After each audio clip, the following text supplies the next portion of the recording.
Hurt हो गया था, लेकिन वो फ्लो चार्ट वाला हुआ था, ठीक है ना। अब रियल डायग्राम भी तो तुम बनाओ, कैसे बना सकते हो, क्योंकि हमें तो बनाना आता नहीं है, हार्ट तो तुम्हें ही बनाना पड़ेगा। अरे ये वाला हार्ट तो सबको जानते हैं, ये वाला।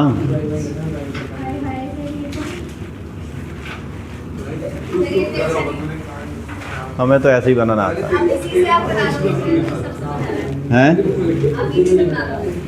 लो बन गया।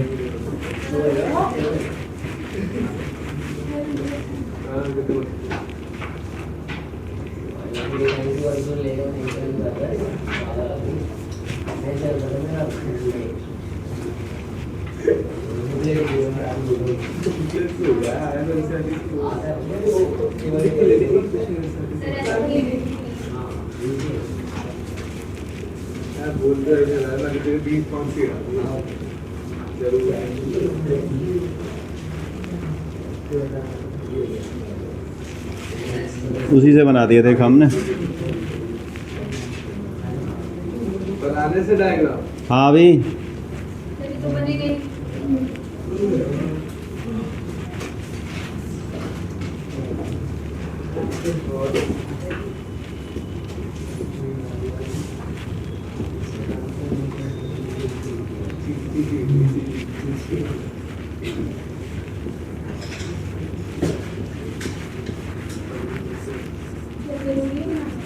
बहुत ज़्यादा हार्ट का डायग्राम बहुत बार आता है।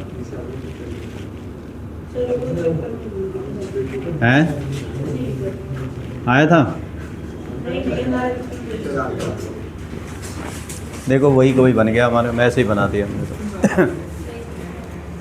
ठीक है, जरूरी नहीं आप ये बनाओ, ये चल जाएगा, कोई दिक्कत नहीं है, पूरे मार्क्स मिलेंगे, टेंशन मत लो।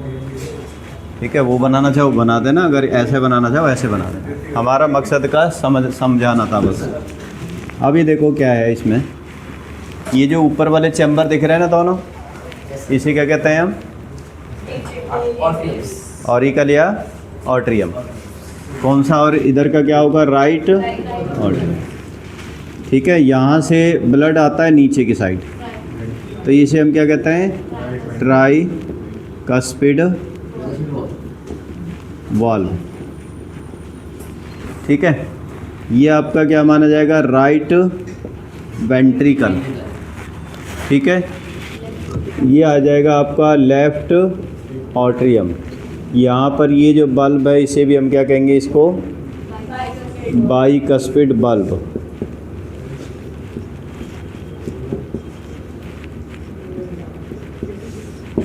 ठीक है, ये जो आपका लेफ्ट ऑट्रियम, ठीक है, सॉरी वेंट्रिकल। हाँ, उसके बाद आपका ये जो होती है इन्फीरियर वीना कावा, नीचे से जो ब्लड को कलेक्ट करती है, वीना कावा।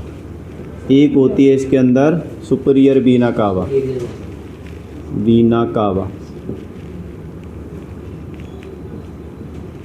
ठीक है, यहाँ से ब्लड जो आपका ऐसे होकर के इधर से जाता है, सीधा लंग्स की तरफ जाता है, तो इसे कहते हैं पल्मोनरी, क्या कहेंगे? आर्टरीज। ठीक है, ये जो ब्लड है दोबारा लेफ्ट ऑट्रियम के अंदर आता है, ये वाला यहाँ से, तो इसे क्या कहते हैं हम? पल्मोनरी वीन्स।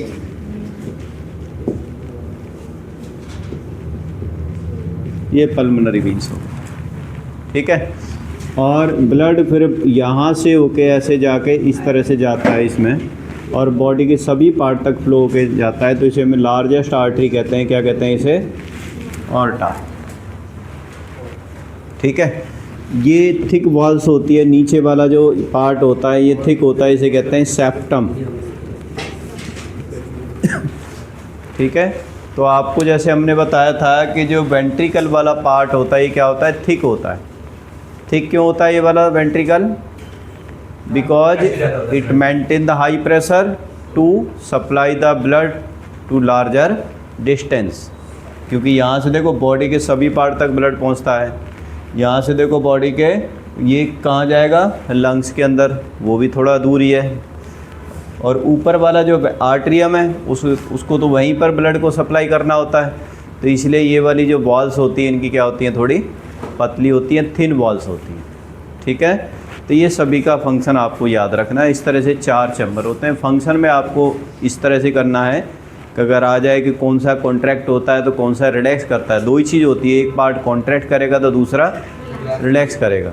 तो मान लो अगर अपर पार्ट कॉन्ट्रैक्ट करेगा तो नीचे का पार्ट क्या हो जाएगा, वो रिलैक्स हो जाएगा। अब ये रिदमिक कॉन्ट्रैक्शन रिलैक्सेशन होती है। जैसे मान लो अगर ये कॉन्ट्रैक्ट करेगा, ये लेफ्ट ऑट्रियम वेंट्रिकल कॉन्ट्रैक्ट करता है तो it cause the high pressure, due to high pressure it supply the blood to whole parts of the body through the aorta.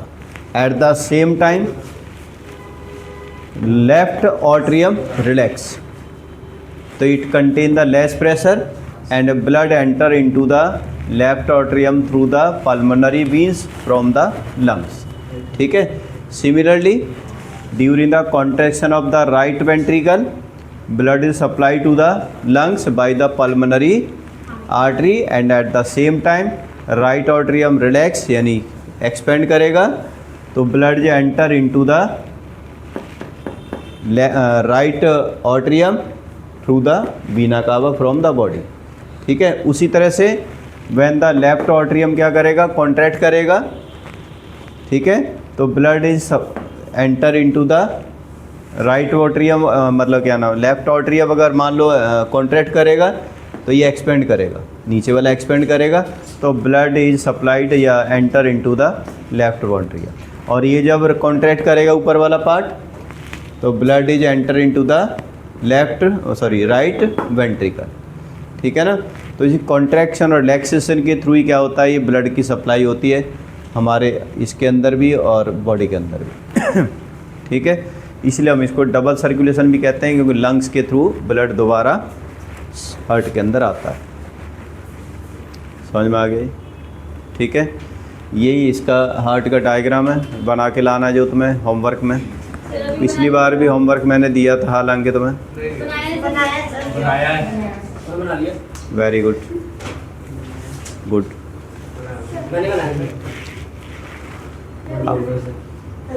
बना के लाए हो?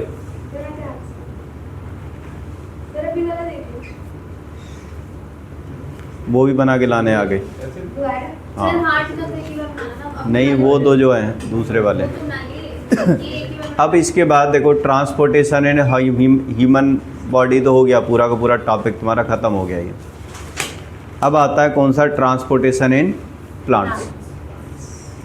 अब जैसे ह्यूमन बॉडी के अंदर मटेरियल को ट्रांसपोर्ट करने के लिए क्या होते हैं, अलग अलग वेसल्स होती हैं, ब्लड वेसल्स कहते हैं इसे हम, लिम्फ कहते हैं, सब सारा कुछ होता है। क्या प्लांट में इस तरह की चीज़ें मेंटेन करती हैं? नहीं करती ना, तो फिर प्लांट कैसे ट्रांसपोर्टेशन करते हैं? अच्छा, एक और बात ध्यान दो, ब्लड को मेजर किससे करते हैं? ब्लड प्रेशर किससे मेजर करते हैं? बीपी को साइफिग्मो मैनोमीटर। कैसे मेजर करते हैं पता है कभी?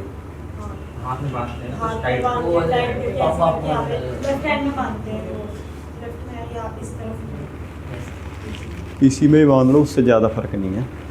देखो क्या होता है, मैं बताता हूँ मैकेनिज्म, अगर आप देखो तो देखो, ये मान लो ब्लड वेसल्स हैं, इसमें क्या जा रहा है, ब्लड जा रहा है, हाई प्रेशर से जा रहा होगा ऑब्वियसली। तो जब आप इसके ऊपर वो बांध दोगे वो, तो ये ब्लड वेसल्स क्या करेगी, सिकुड़ेगी प्रेशर के थ्रू। तो अब मान लो जैसे किसी के अंदर से पानी फ्लो हो रहा है, पाइप ही समझ लो, एक तरह से पानी फ्लो हो रहा है, तो ऐसे अगर उसको दबाओगे तो यहाँ पर प्रेशर ज़्यादा बढ़ता जाएगा, तो उससे क्या आएगी, साउंड आती है। वैसे हमें नहीं सुनाई देती, लेकिन उस फ्लो की क्या होती है, साउंड बढ़, क्योंकि तेज़ी से जा रहा है तो ऑब्वियसली साउंड उसके आएगी। ठीक है ना, तो जैसे जैसे हम हवा भरते जाते हैं वैसे वैसे कानों के अंदर क्या आती है, साउंड आती है। समझ रहे? लेकिन अगर सोचो ये पूरी तरह से बंद हो जाए ऐसे, तो ब्लड बंद हो गया। ब्लड बंद हो गया तो साउंड क्या हो जाएगी? बंद, क्योंकि अब तो फ्लो ही नहीं हो रहा।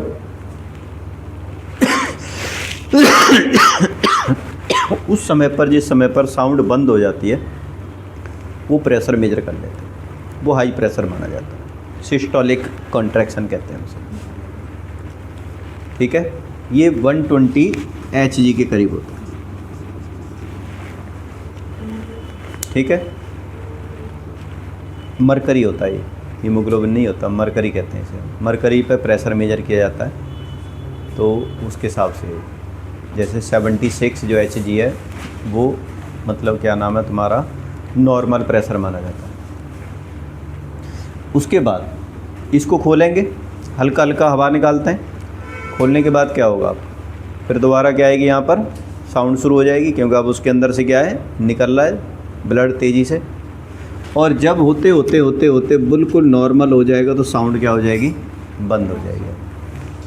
अब जिस पॉइंट पर नॉर्मल होते समय साउंड क्या होगी, बंद हो गई, उसको मेजर करते हैं, वो आपका लोअर प्रेशर माना जाता है, रेंज वाला, डायसिस्टोलिक। ठीक है, ये कितना माना जाता है, 80 Hg। नॉर्मल जो ह्यूमन वेपर प्रेशर होता है वो 80 से लेके 120 के बीच में होता है। तो सिस्टोलिक और डायसिस्टोलिक के थ्रू हम प्रेशर को मेजर करते हैं, ब्लड प्रेशर। ठीक है, समझ में आया भी? अब आराम से अगर तुम्हारे घर में हो या कुछ हो, कान में लगाना, हाथ से उस कपड़े से दबाना, तो उसकी बीप सुनना। जिस समय पर बीप हवा भरते जाना बंद हो गई ना, तो कौन से पॉइंट पर बंद हुई है, थोड़ी थोड़ी बाहर निकालते जाना। जिस पॉइंट पर बंद हो गई वहाँ पर मेजर कर लेना कि मरकरी कहाँ तक चढ़ा हुआ है, क्योंकि जो मरकरी चढ़ता है ऊपर लेवल पर, वो तुम्हारा अपर प्रेशर माना जाएगा। फिर हवा भर निकालते जाना, तो लोअर पॉइंट आएगा, तो वहाँ पर नॉर्मल प्रेशर हो जाएगा, तो वहाँ पर बीप बंद हो जाएगी, तो वो तुम्हारा दूसरा प्रेशर माना जाएगा। ठीक है, इस तरीके से हम प्रेशर को मेजर करते हैं। अब आगे ट्रांसपोर्टेशन इन प्लांट्स। प्लांट में ट्रांसपोर्टेशन जो होता है, दोनों, जैसे हमारी बॉडी के अंदर होता है, प्लांट के अंदर भी होता है। लेकिन हमारे बॉडी के अंदर तो ब्लड फ्लो होता है, प्लांट में तो ऐसा ब्लड होता नहीं है, ना ही उसके अंदर कोई ब्लड वेसल्स इस तरह की होती हैं। तो ज़िंदा रहने के लिए फूड तो उसे भी चाहिए, पानी भी चाहिए, न्यूट्रिएंट भी चाहिए, सब कुछ चाहिए। तो उनको ट्रांसपोर्ट करने के लिए एक अलग सिस्टम होता है, जिसे कहते हैं vascular bundle, vascular conducting tissue, complex tissue, कई सारे नामों से जाना जाता है। ठीक है, conducting tissue, complex tissue, vascular bundle. ठीक है, और ये एक तो बहुत ही जालिम होता है और एक बहुत ही स्मूथली फ्लोइम होता है, पता है ना? तो कौन कौन से हैं वो? जाइलम और फ्लोइम। तो they are the two tissue which are responsible for conducting the material in plants. एक जाइलम और एक फ्लोइम। ठीक है, जाइलम क्या कंडक्ट करता है? आराध्या है, वाटर एंड मिनरल्स। फ्लोइम क्या कंडक्ट करता है? Food and soluble product. ठीक है, प्रोटीन हो गया, कार्बोहाइड्रेट हो गया, एमिनो एसिड्स हो गया, ये कौन कंडक्ट करेगा? फ्लोइम करेगा। जाइलम के अंदर जो कंपोनेंट्स होते हैं ज़्यादातर डेड होते हैं, क्योंकि वाटर और मिनरल्स को ही क्या ना कंडक्ट करते हैं। तो इसे 4 कंपोनेंट्स होते हैं इसके,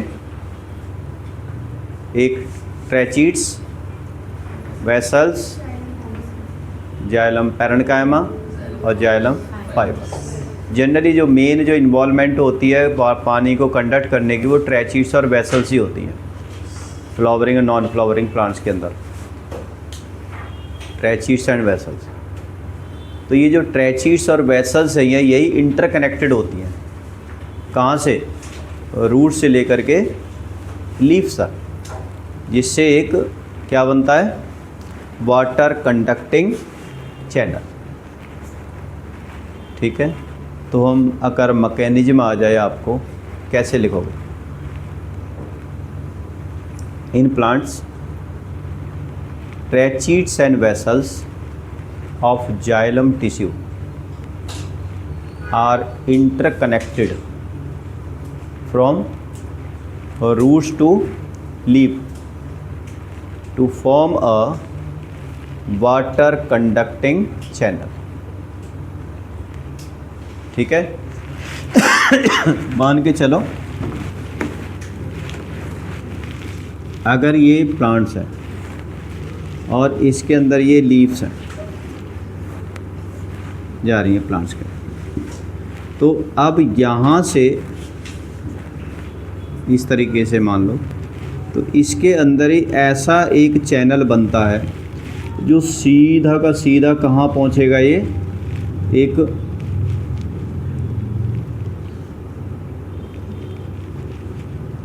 जैसे मान लो अगर लीव्स है, यहाँ पर जा कर के आखिर में जा कर के लीव्स आती है,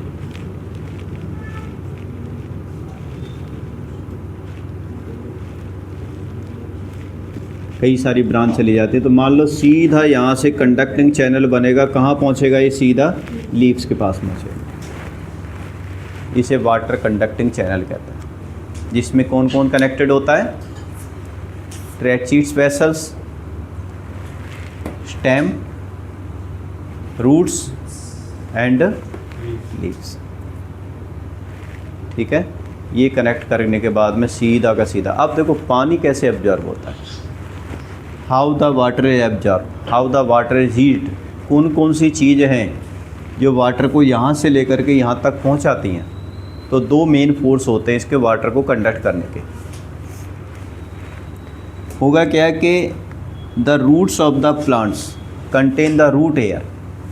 जो रूट्स होते हैं ना, उसके अंदर क्या होता है? ये रूट एयर होता है। These roots hair are surrounded by the moist soil which contain the water and minerals। तो due to the different concentration of the solution, concentration अलग हो जाएगी, क्योंकि इधर वाटर ज़्यादा होगा, अंदर वाटर सेल में कम होगा, मिनरल्स ज़्यादा होंगे, वाटर कम होगा। तो क्या होगा? Water and minerals are moved into the roots by the process of osmosis. ठीक है, हाई कंसंट्रेशन से लो कंसंट्रेशंस की तरफ वाटर क्या हो जाता है? मूव हो जाता है, जिससे कि जो आयन का डिफरेंस था वो ख़त्म हो जाए। ग्रेजिएंट कहते हैं इसे, आयन ग्रेजिएंट डिफरेंस। ये शायद मेरे ख्याल में लिखा हुआ है एंशिएंट, वो सब भूल जाओ क्या लिखा हुआ है, बस सिर्फ यही लिखना है। To equalize the concentration the water and ions are moved inside the root hairs. ठीक है, by the process of osmosis. ठीक है, and this water is rises up, ऊपर जाएगा, वही धीरे धीरे बढ़ता जाएगा और पानी क्या हो जाएगा? ऊपर तक पहुंच जाएगा। और कहाँ तक पहुंचेगा फिर पानी? वो वाटर लीव्स तक। और जो वाटर अंदर जा रहा है यहाँ से, ये क्या होता है? आपका वाटर कंडक्टिंग चैनल बना हुआ है, जिसके अंदर ट्रैचीड्स भी होती है और इसके अंदर वेसल्स भी होती है। ठीक है, अब एक बात देखो, जब लीव्स के अंदर पानी पहुँच जाएगा तो फिर क्या हो? वहीं रुक गया फिर तो। अब मान लो बत्ती के हमने एक दीपक बनाया और दीपक को उसके मिट्टी के तेल के अंदर डाल दिया। पुराने टाइम में जो दीपक बनाते थे उसको हमने क्या नाम ऊपर तक भिगो दिया, और फिर क्या पानी वो जो ऑयल है ऊपर चढ़ता जाएगा? अगर हम उसको जलाएंगे नहीं तो नहीं चढ़ेगा, वहीं रुक जाएगा फिर, क्योंकि उसको ऊपर जब चला गया उसको यूटिलाइज भी तो करना ज़रूरी है। अब समझो कि यहाँ पर पानी तो आ गया, यहाँ से चढ़ के यहाँ तक आ गया, लेकिन जब तक यहाँ से पानी और आगे नहीं जाएगा तब तक वो यहीं रुका रहेगा, फिर वो आगे जाएगा ही नहीं। तो एक प्रोसेस तो आपकी कौन सी होगी? ऑस्मोसिस होगी, जिसके थ्रू पानी क्या है इस रूट्स के थ्रू ऊपर तक पहुँच जाता है। अब इस प्रोसेस को कंटिन्यू कौन रखेगा? तो इसके लिए एक और आता है जिसे हम कहते हैं ट्रांसवेरेशन। क्या होता है? The process in which water is lost by the aerial parts of the leaves of the plants in the form of water vapours is called transpiration. ठीक है, loss of water in the form of water vapours by the leaves of the plant is called, क्या कहेंगे उसे? Transpiration. Ananya, what is transpiration? So the process in which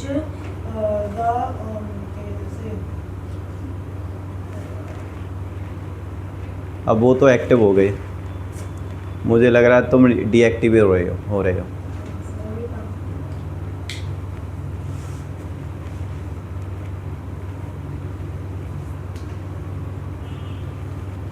क्या होता है नहीं पता ना? आंखें बंद हो रही थी ना? वे धो के आ जाओ बाहर, बाहर धो के आ जाओ, पानी पानी है बाहर।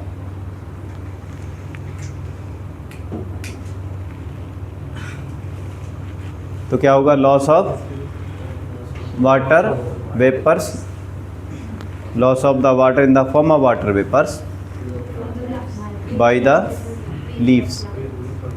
अच्छा, इस वाटर वेपर को लॉस करने के लिए क्या होता है इसके अंदर? स्टोमेटा होता है, tiny pores that present in the lower epidermis of the leaves is called stomata.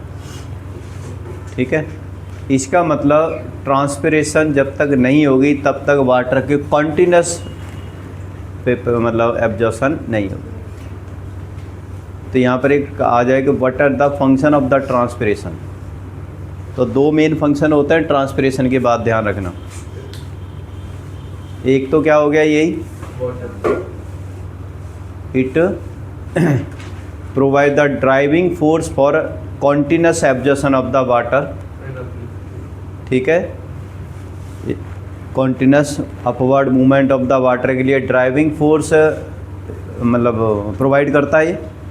दूसरा, क्योंकि ये जो ट्रांसपिरेशन के थ्रू पानी लगातार बहता रहता है प्लांट के अंदर से अब एक जगह इकट्ठा हो जाएगा तो धूप से गर्म भी हो सकता है, लेकिन जब पानी क्या है, जैसे मशीन के अंदर होता है ना, एक इंजन को ठंडा करने के लिए लगातार पानी क्या होता है उसके अंदर सर्कुलेट होता है।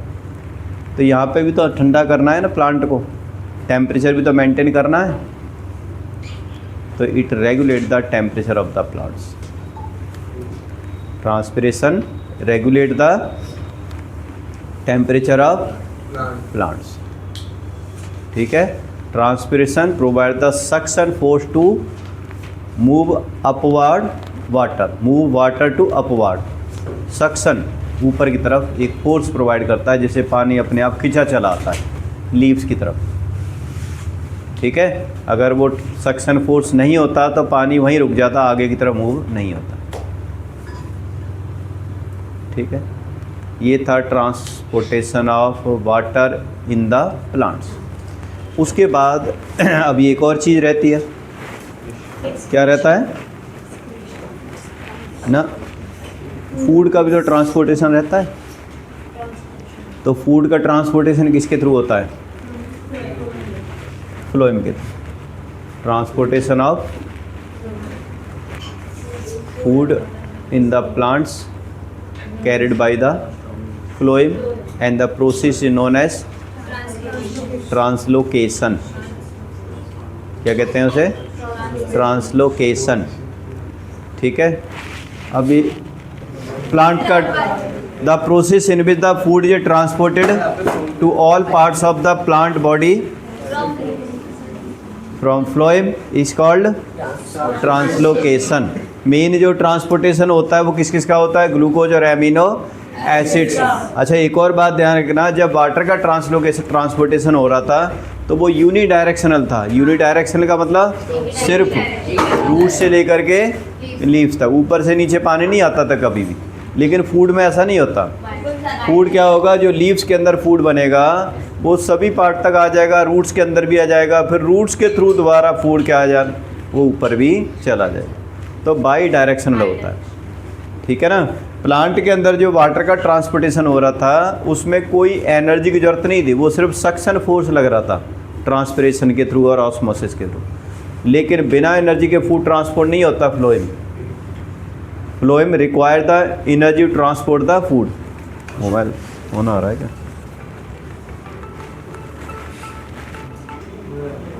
तो फ्लोएम के अंदर फूड का ट्रांसपोर्टेशन कैसे होता है? ट्रांसलोकेशन का बाय यूटिलाइजिंग द एनर्जी। तो आप ये देखो फ्लोएम के अंदर ना भी 4 कंपोनेंट होते हैं, 3 लिविंग होते हैं और एक क्या होता है? डेड। एक जो मेन कंपोनेंट होता है इसे कहते हैं कौन सा? सीव प्लेट्स। सीव प्लेट्स, सीव प्लेट्स या सीव ट्यूब। ठीक है, सीव का मतलब क्या होता है पता है? छानने वाली छन्नी। तो आप ऐसे मान के चलो कि ऐसे इस तरीके से ऊपर यहाँ पर क्या होता है? ये एक तरह से पोरस स्ट्रक्चर होता है इसके अंदर, और ये पूरी ट्यूब से होती है। तो जगह जगह पर पोरस स्ट्रक्चर इसका माना जाता है। इधर कॉम्पेनियन सेल होते हैं। ठीक है, तो होगा क्या कि जैसे ही यहाँ पर फ्लोएम फूड जैसे लीव्स के अंदर आया, यहाँ पर आ गया। ठीक है, वाटर पहले आएगा, वाटर आएगा और फूड आएगा। अब यहाँ पर तो खाली है, यहाँ प्रेशर क्या हो जाएगा? यहाँ पर ज़्यादा हो जाएगा। तो हाई प्रेशर से लो प्रेशर की तरफ क्या होगा? वाटर मूव्ड इन होगा।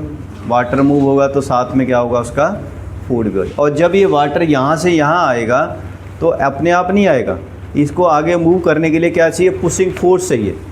इसलिए जब भी एक ट्यूब से दूसरे ट्यूब के अंदर अगर फूड का ट्रांसपोर्टेशन होगा तो it take place only utilising the energy in the form of ATP.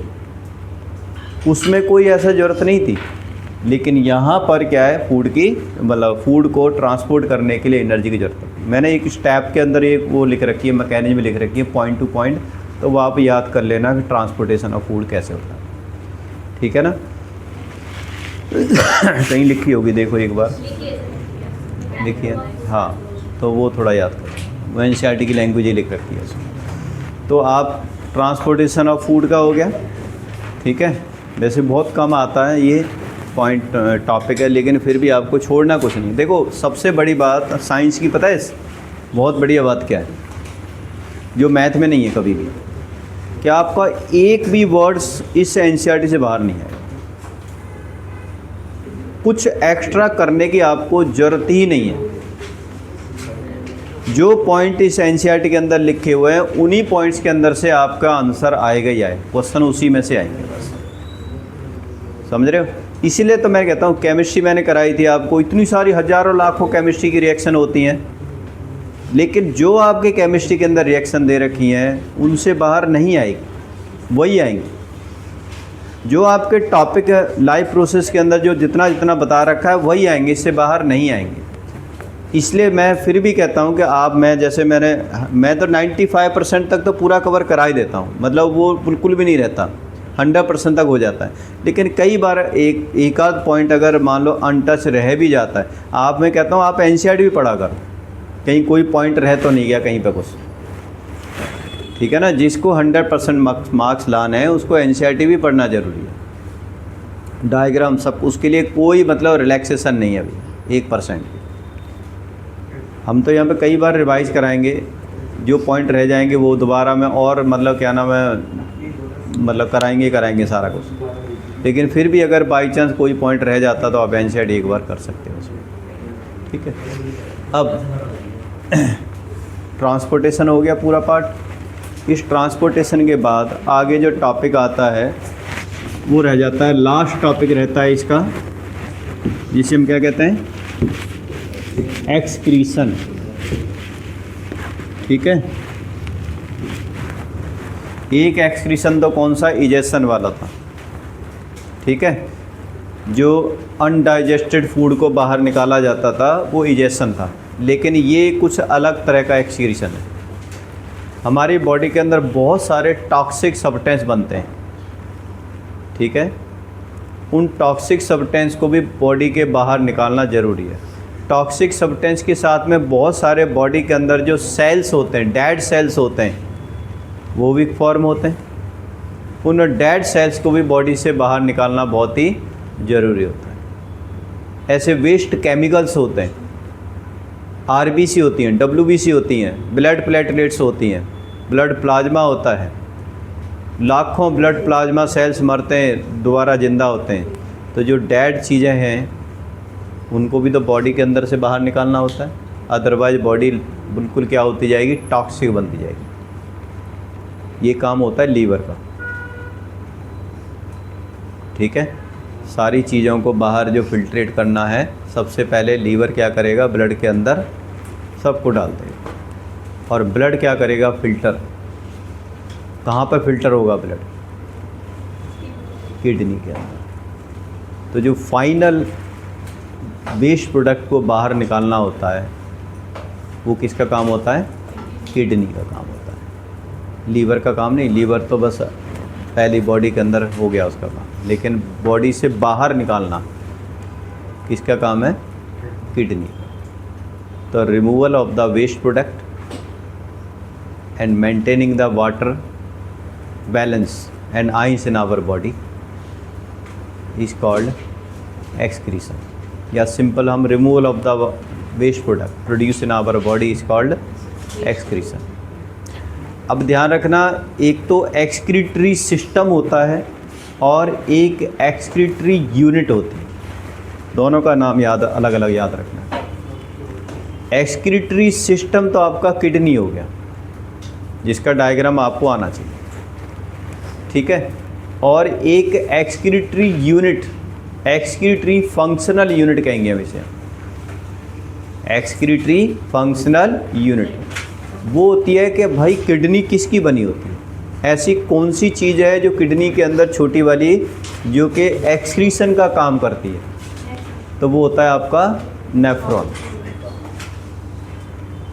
ठीक है, तो एक्सक्रीटरी यूनिट आपका जो हो गया किडनी हो गया। तो हम कैसे लिखेंगे, जैसे आपका पहले बनाना है डायग्राम किसका, बीन शेप्ड में होती है, जैसे बीन होती है उस तरीके के शेप मान के चलो आप। ठीक है, इस तरीके से ऐसे ही यहाँ पर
आप और अच्छा डायग्राम बना सकते हो, मैंने समझाने के लिए सिंपल बना दिया।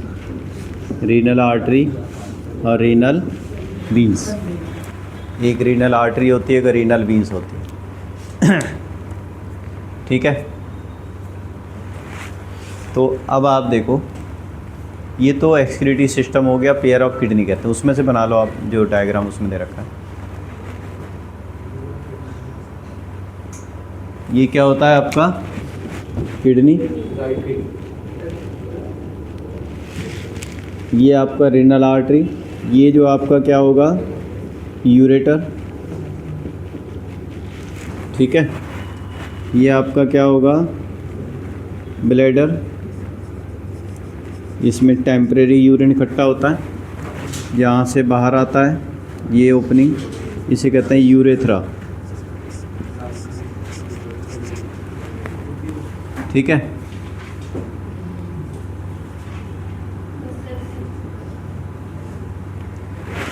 राइट ऑट्रियम, सॉरी क्या नाम है, एक मिनट, राइट नहीं, हम कुछ और लिखेंगे। एक वीना कावा होती है, मान लो inferior वीना कावा, और एक होता है आपका ऑर्टा। वीना कावा इसलिए हम कह देते हैं इसको क्योंकि कहीं न कहीं पर यहाँ पर ना सारा ब्लड यहाँ आता है। ऑब्वियसली बॉडी का पूरा ब्लड यहीं फ्लो होगा, ये फिल्टर तो यहीं होना है। जैसे हार्ट के अंदर जाता है पूरा कावा, तो वहीं पर वीना कावा सब लार्जेस्ट आर्टरी और लार्जेस्ट वीन्स होती है, ठीक है ना।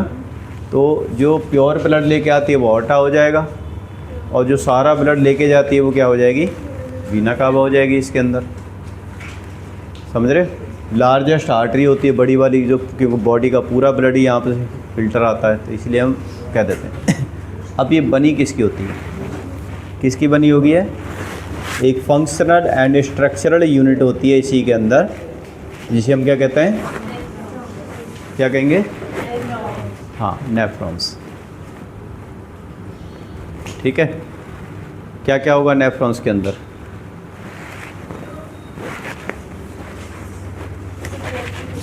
बहुत कुछ होता है। फिल्टर हमारी kidney her millions of nephrons की बनी होती है, करीब करीब 30 लाख नेफ्रॉन्स होते हैं किडनी के अंदर, एक किडनी के अंदर 3 मिलियंस। सोचो, इतनी छोटी से स्मॉल यूनिट होती है, और हर यूनिट से ब्लड क्या होता है, फिल्टर होता है। हाँ, डायग्राम तो कॉम्प्लेक्स है ये तो।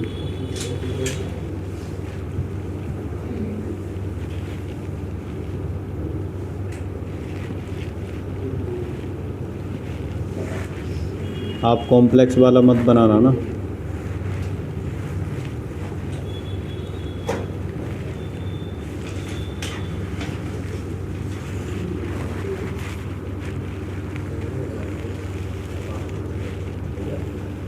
हमने सिंपल सा डायग्राम उसमें बना रखा है बुकलेट के अंदर, उसमें बना देना।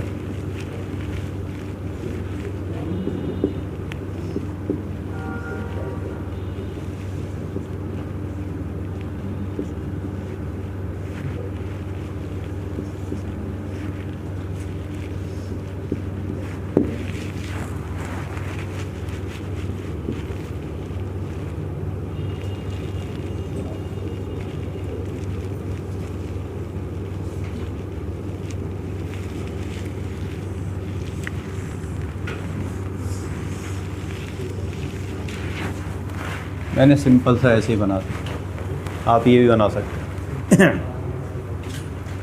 ये नेफ्रॉन होता है, इसमें ये जो कप की शेप का दिखा रखा है ना, ये वाला पार्ट कप जैसा, ये इसे कहते हैं वोमेन कप्स।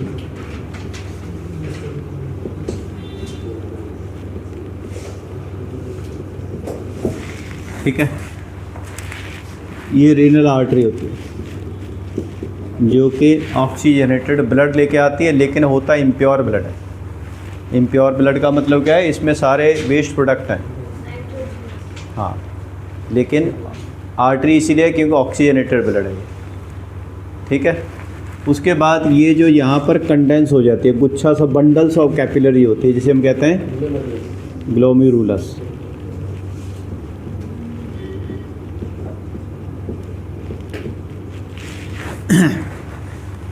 ठीक है, bundles of capillaries condense inside the Bowman capsule is called glomerulus। ये जो ट्यूब है ये वाली, इसे कहते हैं ट्यूबिल।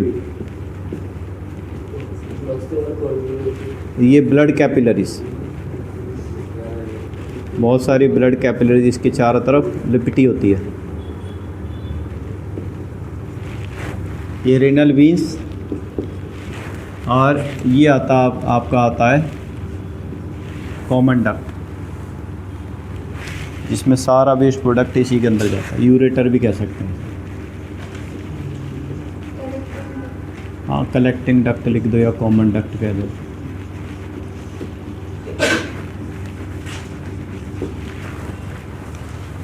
ठीक है, डायग्राम इसका ज़्यादा दोनों इम्पोर्टेंट है, किडनी का भी और इसका भी ध्यान रखना। ये डायग्राम करने आपको बहुत ज़रूरी है क्योंकि ये बोर्ड में पहले आ चुके हैं। ये वाला भी, और कभी फंक्शनल यूनिट पूछा जाए, फंक्शनल एंड स्ट्रक्चरल यूनिट पूछा जाए तो आपको ये बनाना, ठीक है।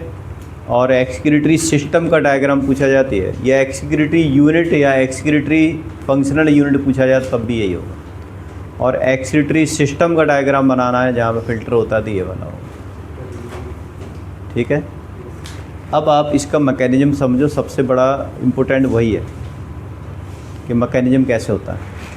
तो आप समझो कि renal artery bring the impure bloods collected into the Bowman capsule in the form of bundle of capillaries, ठीक है। This capillaries filter the waste product into this Bowman capsule along with water. यहाँ पर बहुत सारा छन जाएगा, capillary जो होती है फिल्टर हो जाएगा। This filtrate run along with the tubules, किसके जाएगा, ट्यूबल्स के अंदर। अच्छा, जब ये फ़िल्टर हो रहा था तो बहुत सारे चीज़ें यहाँ पे फ़िल्टर होती हैं, नाइट्रोजिनस वेस्ट भी होता है, ब्लड सेल्स भी होते हैं, सब कुछ फ़िल्टर होता है। लेकिन साथ में कुछ एसेंशियल न्यूट्रिएंट भी फ़िल्टर हो जाते हैं जो बॉडी को चाहिए, जैसे ग्लूकोज फ़िल्टर हो जाएगा, कुछ एमिनो एसिड भी फ़िल्टर हो जाते हैं, कुछ आइंस भी फ़िल्टर हो जाते हैं जो बॉडी को ज़रूरत है, समझ रहे हो। और वाटर तो आपको पता ही है, वाटर फ़िल्टर तो होता ही होता है क्योंकि वाटर के साथ ही जाएंगे। लेकिन अब आगे क्या होगा, ये जो कैपिलरीज थी ये बिल्कुल चिपकी होती हैं बड़ी सारी इसके साथ में, ट्यूबल्स के साथ। अब ये कैपिलरीज क्या करेंगी कि इनके सेलेक्टिवली इसके अंदर जो इसेंशियल न्यूट्रिएंट्स थे, इसेंशियल न्यूट्रिएंट्स मतलब ग्लूकोज, एमिनो एसिड्स या जो और भी चीज़ें चाहिए, वो सेलेक्टिवली ये ब्लड कैपिलरीज क्या कर ली, उसको रीएब्जॉर्ब कर लेगी, समझ रहे हो।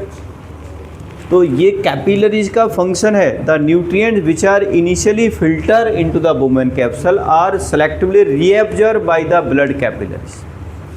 अब वो कौन सी होती हैं, एमिनो एसिड्स हो सकते हैं, वो आपका ग्लूकोज हो सकता है, वो आपके आइंस मिनरल्स हो सकते हैं, और वाटर हो सकता है, सबसे इम्पोर्टेंट वाटर। अब एक और चीज़ है इसके अंदर, बाकी चीज़ तो ठीक है हमारे हो जाएंगी, ग्लूकोज तो हो आ ही जाता है, लेकिन एक चीज़ और है, वाटर की कितनी अमाउंट एब्जॉर्ब होगी वो इस बात पर डिपेंड करेगा कि how much water is needed by our body, समझ रहे हो। हमारी बॉडी को पानी कितना चाहिए उसके आधार पर पानी यहाँ पर वाटर एब्जॉर्ब होगा। जैसे गर्मियों के टाइम पर परस्पिरेशन होती है, बहुत ज़्यादा स्वेटिंग होती है, तो ऑब्वियसली बॉडी को ज़्यादा पानी चाहिए, तो उस समय पर ये ज़्यादा वाटर क्या कर लेंगी, एब्जॉर्ब कर लेंगे। यूरिनेशन गर्मियों में बहुत कम होता है, सर्दियों में बहुत ज़्यादा होता है। क्यों? क्योंकि बहुत सारा पानी सर्दियों के अंदर क्या होता है, यहाँ पर फिल्टर हो जाता है, बॉडी एब्जॉर्ब नहीं करती उसको, क्योंकि उस समय तो ज़्यादा पानी की ज़रूरत है नहीं।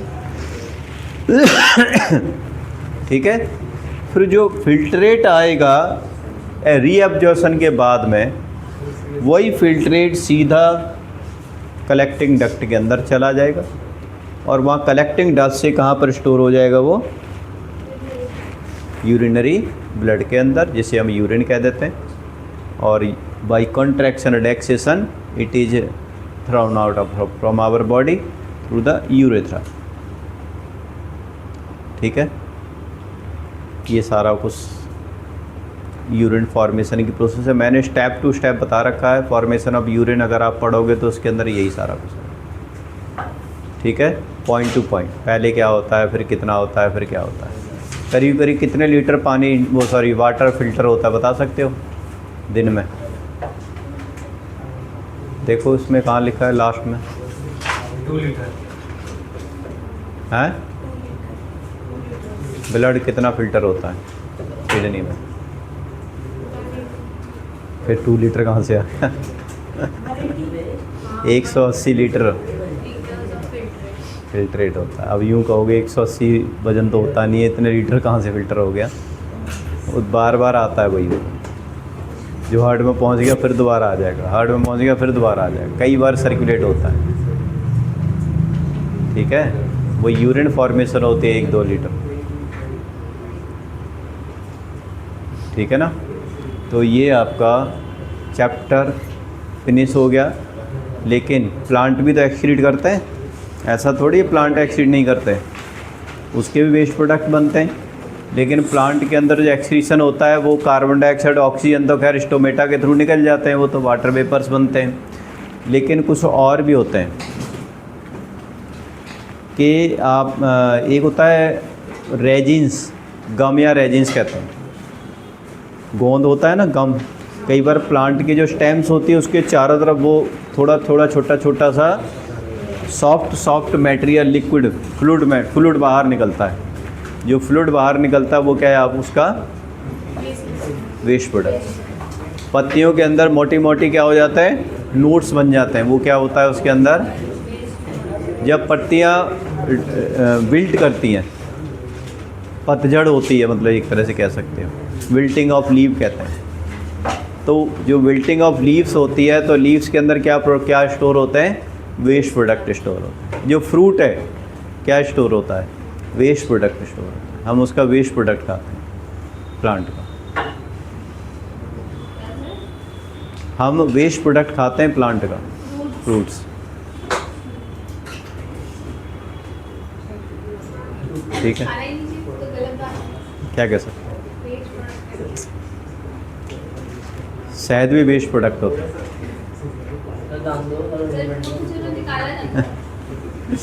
तो वो है तो सही मधुमक्खियों का। तो अभी टाइम कहाँ हो गया, अभी